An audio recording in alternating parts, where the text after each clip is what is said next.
Hello friends, good morning. The new academic year has begun. This is our first session on English literature and language. Today we have a talk on an introduction to English literature and literary studies. Today we have in our studio two very eminent professors and authors. One is Dr. Deeptha Achar. She is an associate professor with the Department of English, MS University, Baroda.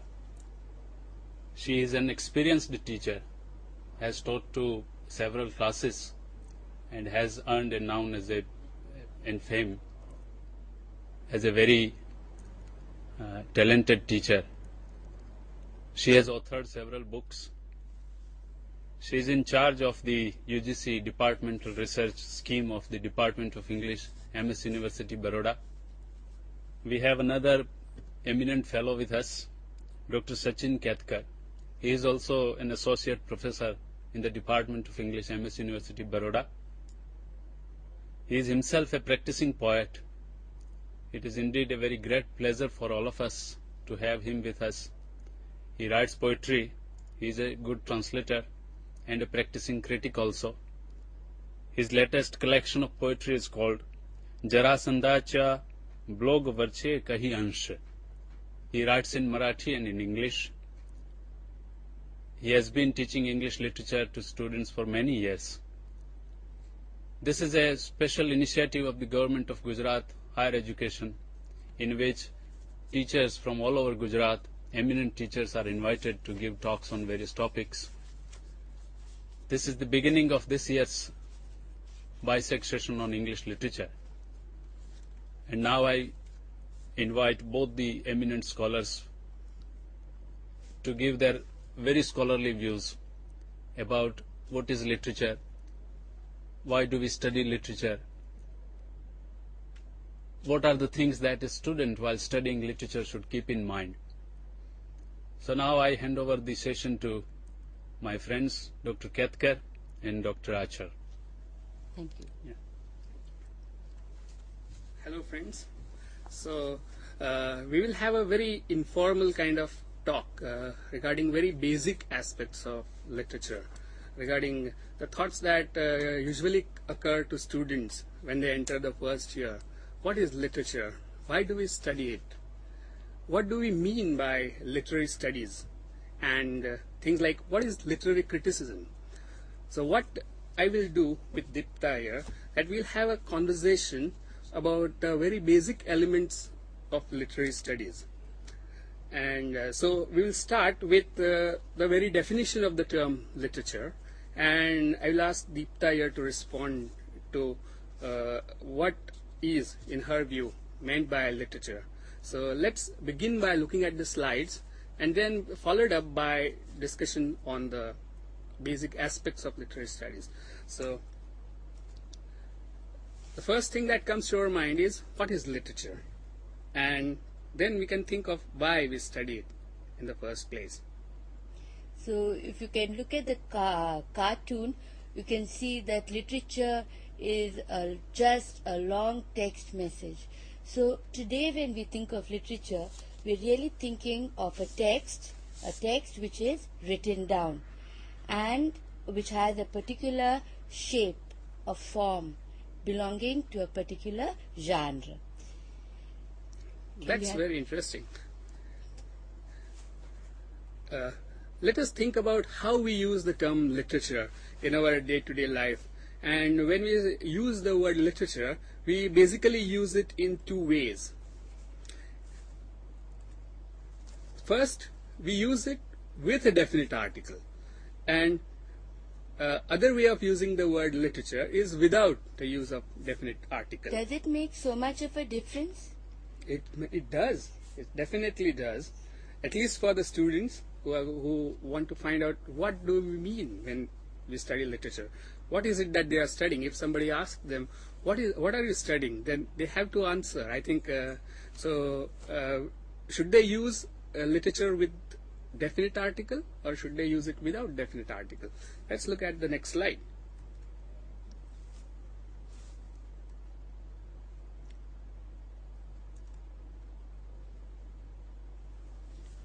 when we use word literature with the definite article as I want to read all the literature on malaria, it means I want to read everything printed available to me on the subject of malaria.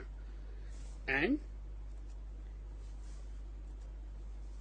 when I want to use word literature without the definite article, what do we mean?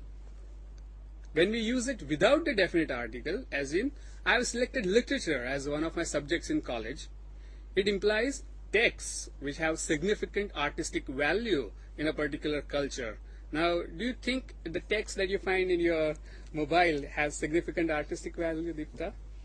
Well, the day we have mobile novels, then it might have significant literary value. But as of now, we just use it to pass on common information and sometimes jokes and other common things. So as of now, I would not say that literature without the definite article is found in mobiles. Right. But the distinction between literature with definite article and without definite article is a very important distinction for a student who just starts to study literature in college. The question then arises, if literature without the use of article is what we are going to study, then why do we study it in the first place? Yeah.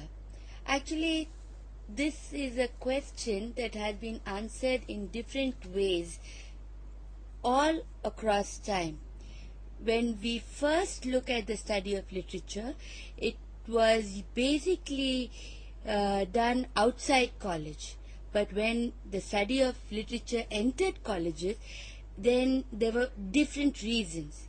One of the important reasons was to expand education to groups of people who had not acquired knowledge. The second reason was to give information about a nation and a nation's culture. And later on, some people believed that we study literature in order to understand life itself.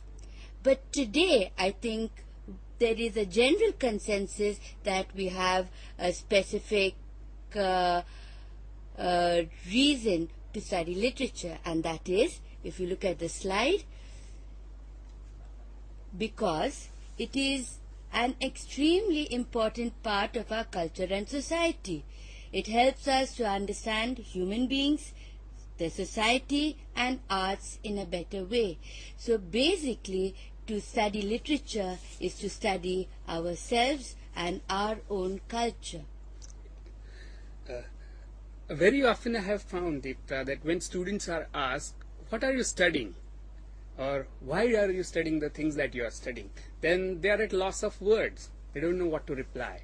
So I think now it should be clear that we study literature because it's such an important part of our culture and society, and it helps us to explain and understand our own life and society around us. Not only that, we also have to understand that you cannot separate literature from society. So if we need to know more about our society, we need to study our literature as well. Right. Can we go to the next slide? Yeah, definitely. Let us look at how the word literature is used here. When we talk of Gujarati literature, if I am studying Gujarati literature, I am studying things like poems of Jhaverchand Meghani or novels of Pannalal Patel. And so why is it that things like a Gujarati newspaper is not focused on in Gujarati literature? That, I think, ties up with what we were discussing earlier, with what is distinction between literature with the and without the definite article the. So when we are reading poems by Meghani, we are studying literature without the use of definite article here. But the question that again would come to our mind would be, when we say Gujarati literature, what does the word Gujarati mean? Do you think it has just one meaning, the word Gujarati? In fact, it has several meanings. It can be a language, such as the Gujarati language. It can also indicate a region, which is the region of Gujarat, the state of Gujarat. And finally, it can mean a community, a people, such as the Gujarati people. So whether a Gujarati person is in Gujarat or in the USA, you can still be Gujarati. Right. So I think we can. This will lead us further to what do we understand by English when we think of English. We are students of English literature. What do we understand by the word English? So in the same way, you can see that English can mean a language, such as the English language. It can also indicate a region, that is the region of England, from where you get the word English in the first place. And finally, it can mean a community or a nationality, such as the English. For example, when we use the word, the English ruled over India for several years. So English can have several meanings, just in the same way that Gujarati has several meanings. Right. I was also thinking, Sachin, that we need to think about what happens when we tie the word English with the idea of literature. What does it mean when we say English literature? So let's look at the next slide here. It can also mean many things. It can mean literature in the English language. Just like when we think of Gujarati literature, we say literature in Gujarati language. So similarly, when we talk of English literature, it implies literature in the English language. So it doesn't have to be people from England who write, but it can be people like R.K. Narayan, our own R.K. Narayan, who has written Malgudi Days, Guide, and so many other books, as well as the poems of the American poet Robert Frost, whose poem was deeply loved by Nehru, stopping by woods on a snowy evening.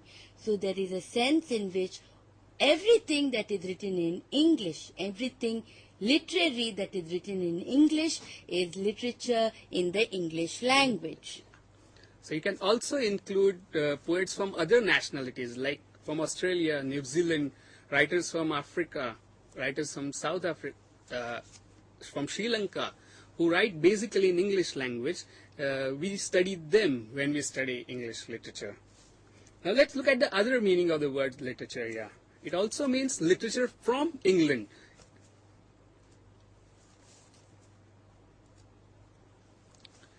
We tend to use the term English literature for all literature from England.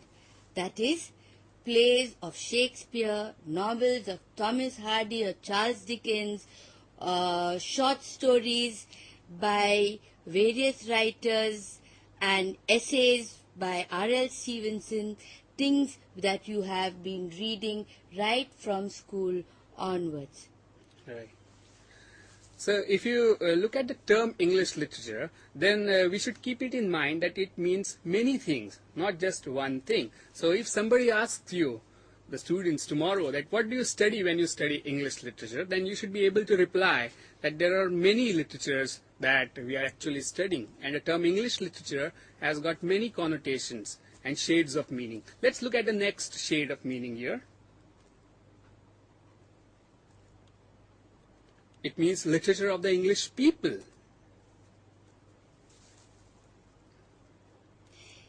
Literature of the English people also indicates literature by people of the English nationality. They may come from Ireland, Wales, or Scotland. Now this is something surprising, isn't it?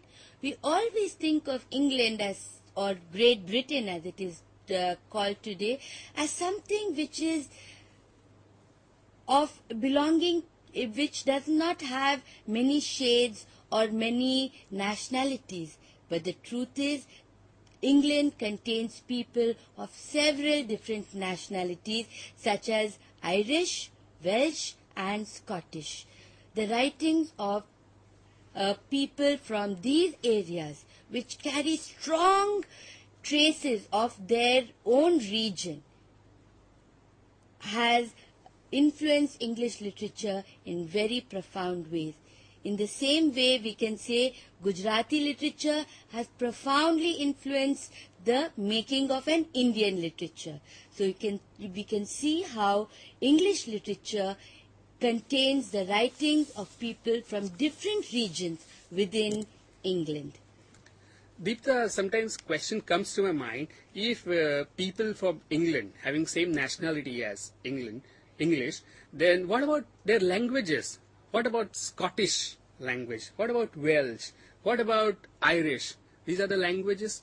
Probably they also have their literature. Now, can you call them English literature? This is somewhat problematic. If we consider English literature to be literature in the English language, then perhaps we cannot call it English literature. But if we consider English literature to be that literature which comes from the territory of England, then perhaps we must allow it in. But there is no final answer to this question. It's very interesting. Now let's look at another way in which we think of English literature.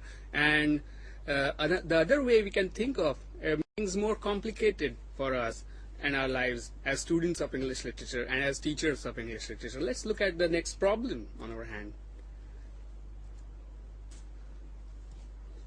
We are thinking of literature in English language, which is translated from other languages. We also study literature from other languages like Gujarati, from Tamil. We can also think of languages like French and German translated into English. And we often study such texts in during our MA and BA courses. One of the texts which is commonly prescribed for English literature courses is The Doll's House, and it was not written in English, it was only translated into English. Similarly, when we read the Gitanjali in our English language classrooms, we are reading a text which was originally written in Bengali. The idea of studying English translation in our English literature courses is a new one. It is something which has come into our courses only in the last 15 or 20 years. Earlier, we would not be studying translations of Indian writings into English. But one good thing as a result of this, we get to study our own culture more closely through these translations. We no longer study a foreign language or a foreign literature as if it is something far away from us. Now, literature can bring our own culture closer to us.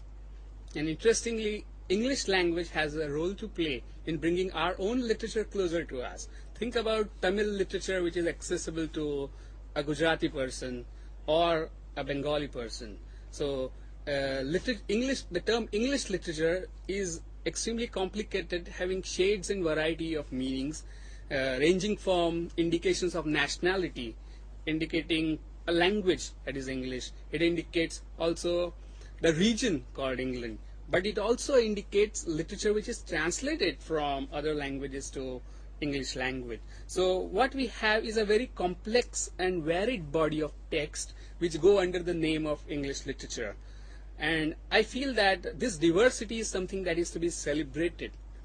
And don't you think that it is in some way very like India itself? Exactly. A wide variety of people, languages, cultures, but all housed under one nation. In the same way, we have a varied body of texts, all housed under the title English literature.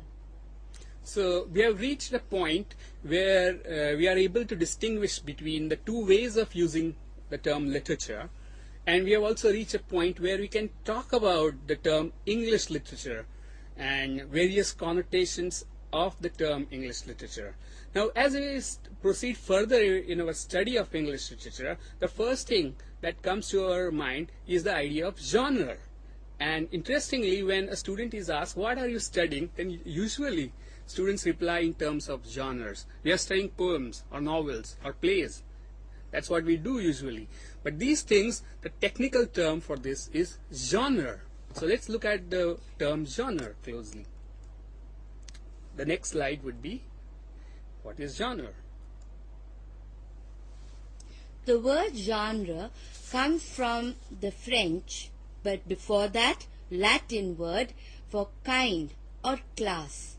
The term is widely used to refer to a distinctive type of text. Next.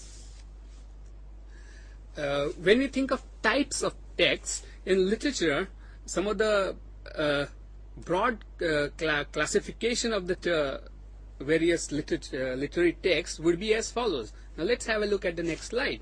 In literature, the main genres are poetry, prose, and drama.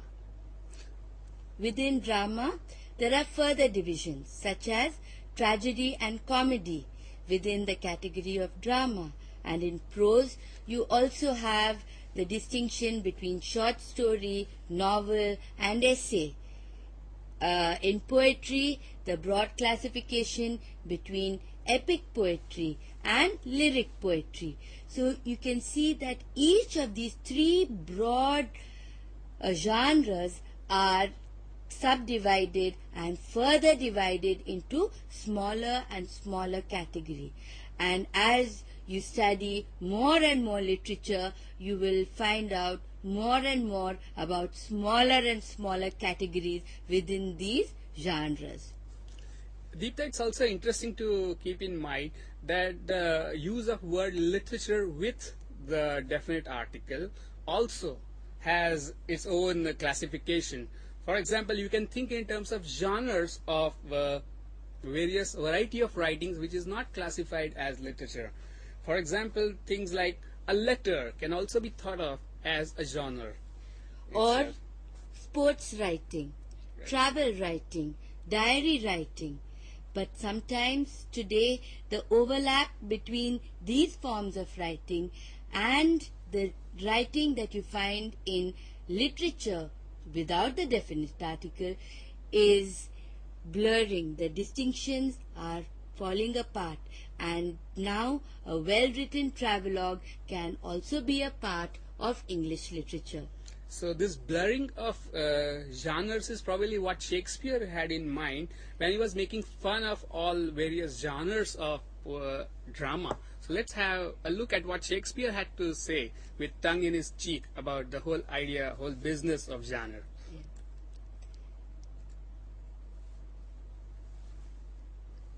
Shakespeare refers sarcastically to the classification of genres in his very famous play Hamlet. He talks of tragedy, comedy, history, pastoral, pastoral comical, historical pastoral, tragical historical, tragical comical historical pastoral. I think, Sachin, what Shakespeare was trying to point out was that more important than a division or subdivision, what is more important is what a text is trying to do, what it is trying to say, and how it is put together as a literary text. Right. So genre is the term that all students of literature should keep in mind, and this is what you will be studying usually when you reply to someone that I'm studying literature. You imply literary genres very often. So you can also think of one of the definitions of the term literature would be, in a very common way of saying in layman's language, would be the study of genres which are classified as literary. The other term which is also very important to us is the term called literary studies. So the question that comes to our mind is, why do we need to study literature? Because it's an important part, important component of our culture and society. Then how should we study it? And in what way will we study it? Now these are the questions which scholars and critics have addressed for a long period of time. So let's have a look at the term literary studies. Literary studies is an all-inclusive term for the systematic study of literary texts. It adds to our knowledge of literature. It includes literary theory, literary criticism, and literary history. Very important word here would be the word systematic. And that is the reason why it adds to the body of knowledge about literature. Now that we know why we need to study literature, we should also think of how to study literature, and literary studies is a term that is used for a systematic inquiry, a study of literary texts. Okay. And I think we should pay attention. If we go back to the slide, we can see that there are three aspects to the study of literature. One, it is literary theory. Number two, literary criticism. And three, literary history. It is when, so the systematic study of literature can be either or all of these three aspects. yeah, so let us look in greater detail at the terms like literary theory, literary criticism, and literary history. The next slide here talks about what do we understand by the term literary criticism. Literary criticism is a reasoned and systematic discussion of literature. It usually does not have the negative meaning we usually associate with the word criticism. This means that it does not mean to say that this kind of text is bad or that is not well written, but rather literary criticism studies systematically and deeply what is literature. So in a way, when you study English literature, you are learning to become a critic of English literature. You are not learning to write English literature, but you are learning to do literary criticism. An analogy which I often give to my students is when you watch a film and report to your friends about how it was, you might first just say, I liked the film, or I didn't like the film, I didn't like this. But once you start giving reasons to that, once you start explaining things, once you start using a systematic kind of language to discuss what you say that the dialogue was unnatural, or the actor didn't act well, the songs were rubbish, it is then that you start becoming a critic. Exactly. So criticism involves, that's the meaning of the term reason that we used earlier. It involves reasoning and it should be systematic. These are the expectations from a critical discourse. Another analogy which I use for my student is that criticism is also a form of language that you use to talk about literature. It's the way of speaking about literary text or works of art. So in itself, it's a form of language. By this, I think, Sachin, perhaps you mean that literary criticism has its own technical terms. Exactly. Technical terms with which the discussion of literature takes place is the language of literary criticism. So, it is important as students of literature to have familiarity with technical terms of literary criticism. So, when you discuss a novel, you should know what the difference is between a story and a plot. You should know what an atmosphere is or what a setting is. So it is these things, it is the knowledge of these aspects which allow you to become a better literary critic. Now let us look at various types of criticism. There are many theoretical approaches to literary criticism, but there are two broad categories of literary criticism. So let's look at the two main types of criticism here. Let's look at the next slide.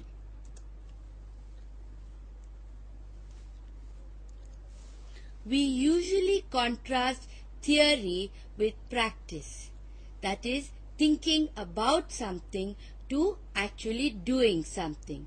Hence, we can think of two types of criticism, theoretical criticism, which is thinking about literature, and practical criticism, which is about the analysis of literature. So let's look at the terms theoretical criticism and practical criticism a little bit more closely, because as students of literature we are expected to understand the distinction between two, though the distinction is not very natural or normal at particular point. It breaks down just because relationship between theory or reflection and acting or practice is always a complicated one, but it's a very useful distinction to make. So let's look at the next slide, which looks at both the terms a little bit more closely. The theoretical criticism, or what is understood as literary theory. More generalized, abstract and conceptual discussion of literature, like the definition of literariness, classification of the various types of literature, relation of literature and society, literary values, and so on, is called literary theory. So what is implied by theory here is that it's very general and at the same time it's very abstract. So one of the reasons why students find it difficult to grapple with criticism and theoretical criticism is because it's very abstract, very general and very, very conceptual. But it is also very important to learn a little bit of literary theory.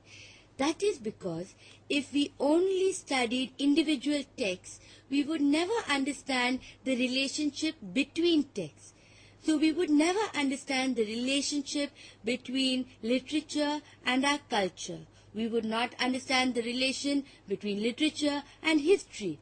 So literary theory allows us to see connections between texts, between literature and society, literature and history. So I'm afraid, hard as it might be, we should not and cannot get away from it. What it implies probably is that we are looking at the bigger picture, not just the specific text. So how is the particular text that you are looking is related to the bigger picture and the bigger questions like what is literature, or what is function of literature, how does it relate to society, what is meaning of the term literature for society and its history. So these are very big issues that theory usually raises, and these are extremely crucial for enhanced understanding of literary texts. And so it's very interesting when you contrast it with practical criticism. So let's have a look at the term practical criticism.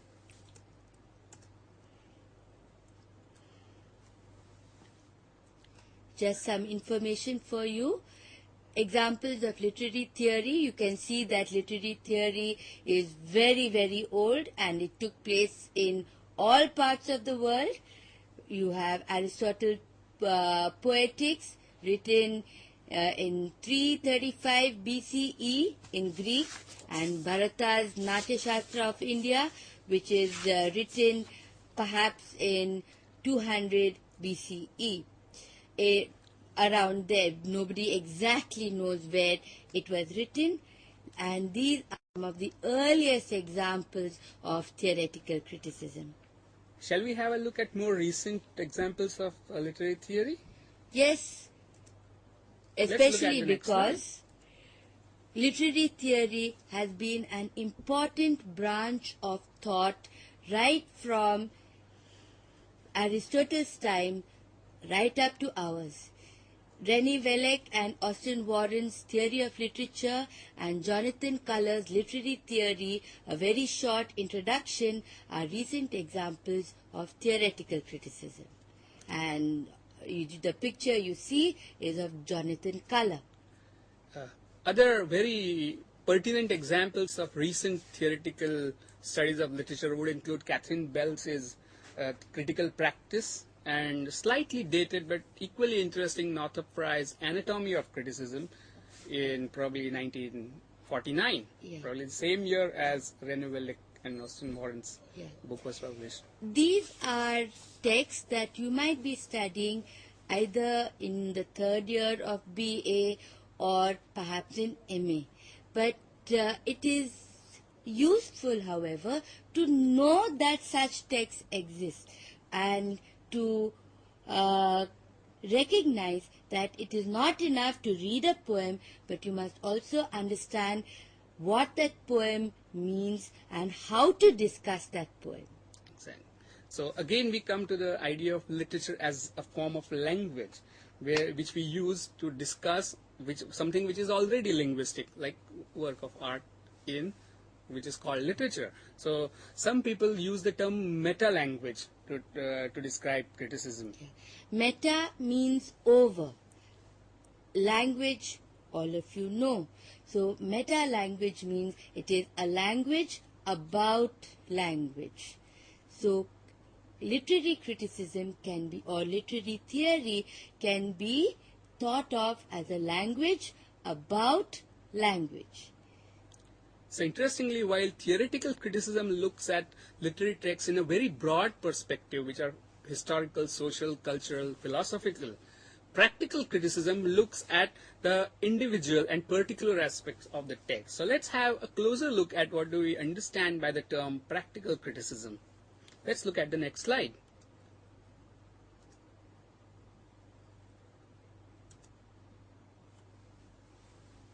The image you see on your screen is one of the most important works of practical criticism, and I.A. Richards is the critic who is very closely associated with this method of criticism.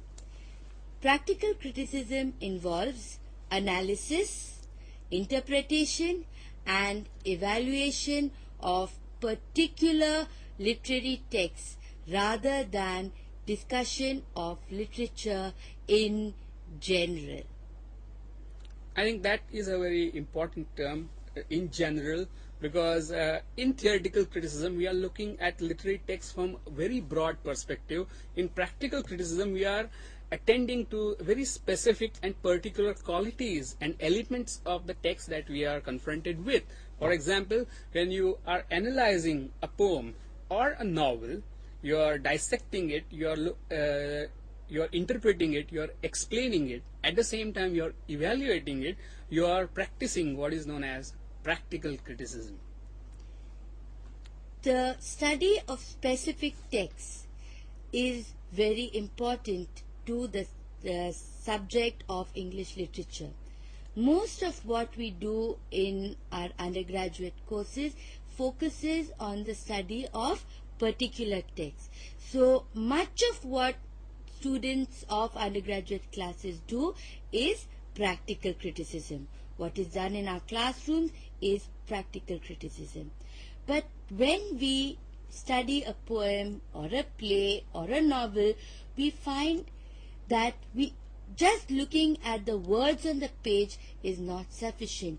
We also need to understand the context, that is, when the poem was written and how it was written.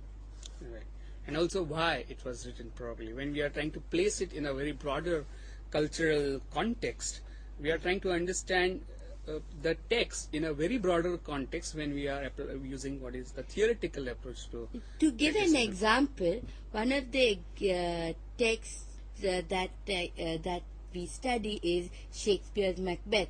I'm sure some of you would have seen the film Makbul, and Makbul is supposed to be based on Shakespeare's Macbeth. Now, why did Shakespeare write Macbeth when he did? After all, it's about, what is Macbeth about? It's about a king. It's about the murder of a king.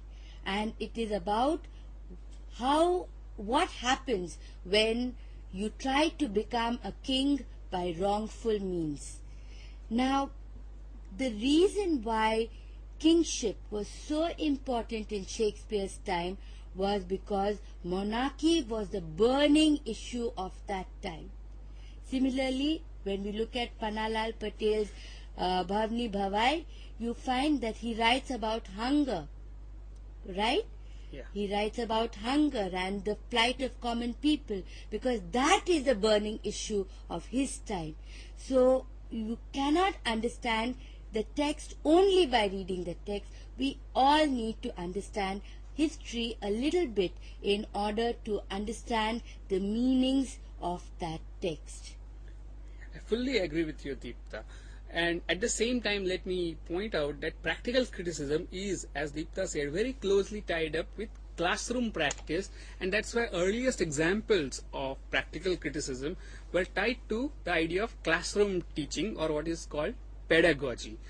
If you look at the examples of practical criticism in the next slide, you will see that some of them are purely for classroom purposes, like Understanding Poetry by Cleant Brooks and Robert Penn Warren is an excellent example where the critics show how to analyze, discuss, evaluate those poems or the texts.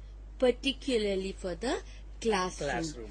And though it was published in 1938, it still continues to be in wide use even till today. This shows that practical criticism is an essential part of English literature in India today as well. Right.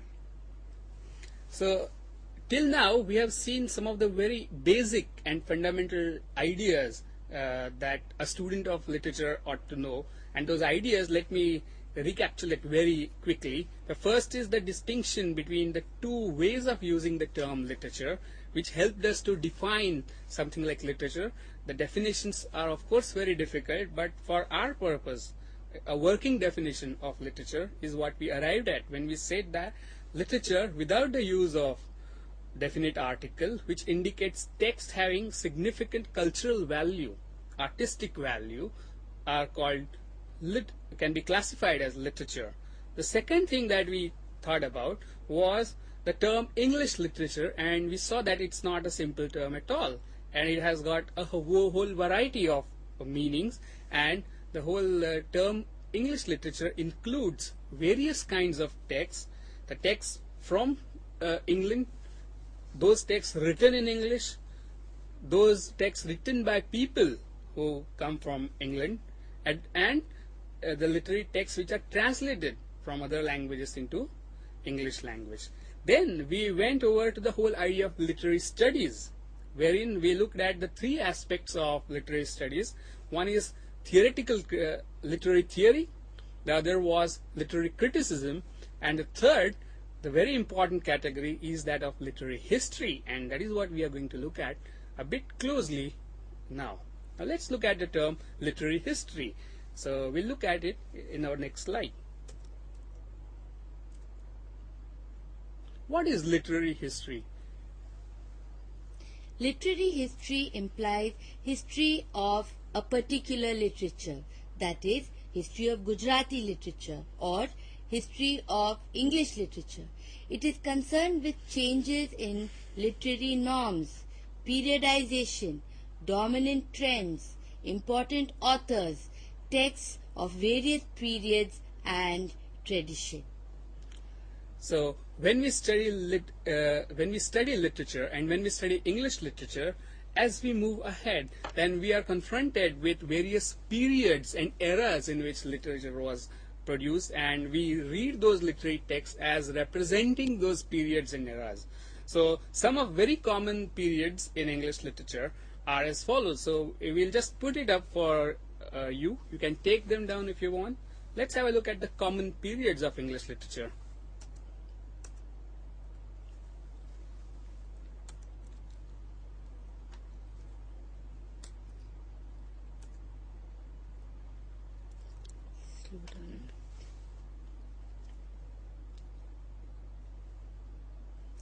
Shakespeare, for example, wrote in the Elizabethan age.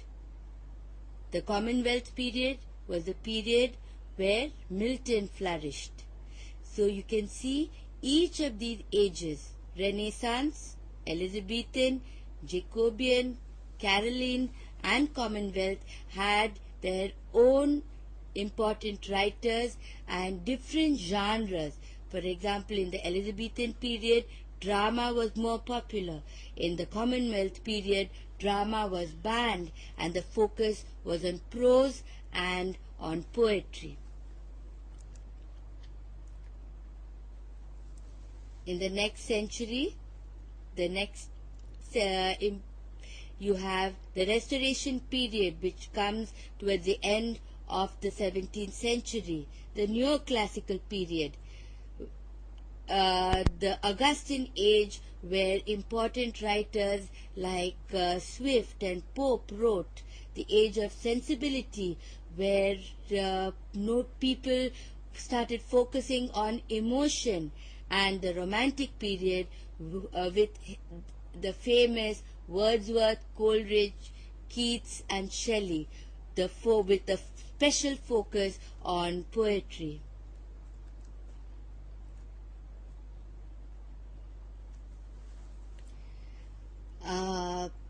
And finally, we have the Victorian period of the 19th century, the Edwardian period of the early 20th century, the Georgian period, and finally from 1914, the beginning of the First World War, we have the modern period, a period which has decisively changed literature in a way that has affected drama, poetry and prose in a way which has never been seen before.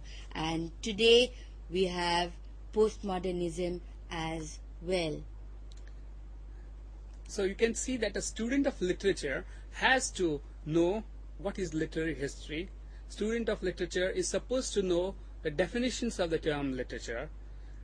The student of English literature ought to know what is English literature, and these are the things that we looked at in a very basic and simple way. Another very important idea that is related to the idea of literary history is the idea of canon. What do you think, Deeptha, about the term canon? Is it the same canon that you find on the forts? Not actually. Canon really is a very simple thing. It just means a list. It's just a list of books. But it's a very special kind of list, like a merit list. When colleges open and you're anxiously looking at your name, is my name on the merit list? In the same way, canon is just a list of very special literary books which is to be found in English literature. Sachin, I was wondering if we had any questions from students who have been listening to us so far, and if we can take some questions if there are any. Yeah, if students have questions, they can call us here. The numbers are given to the colleges. This was a very fruitful session. Both the eminent faculties have discussed the very basic concept, what is literature, the very basic question that every student faces when he enters colleges as a student of literature. And I'm very glad that both of them have clarified the issues minutely, in detail, giving very interesting examples and making things lucid for the students. And I hope all of them must have enjoyed. Dr. Sachin, we often hear about literature of power and literature of knowledge. That is how we usually divide literature. So can we say something about that to our students? Interestingly, the distinction between literature of power and literature of knowledge was made by De Quincey in 19th century. And probably what he was trying to do is to have his own list of his authors in the merit list. His own An attempt at Canon. canonization. But in a general way, we can say that the literature that gives information, that is what he wanted to suggest, that literature that gives information, that is the word literature used in a very general sense.